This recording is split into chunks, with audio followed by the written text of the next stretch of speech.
Донер нүктесінің сағат 10-нан кейін, яғни 10:25-те жұмыс жасап жатқаны анықталды. Қазір МПС қызметкері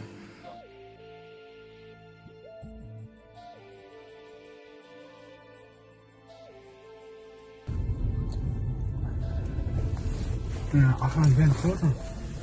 Қасым, қызыл немен байлап ашып жауыпты көрдің бе?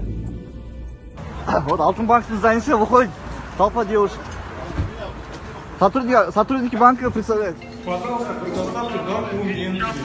Документы предоставьте. Документы предоставьте. Вы сейчас без... А, ты слышишь, они трое, видите, выходят. Предоставьте.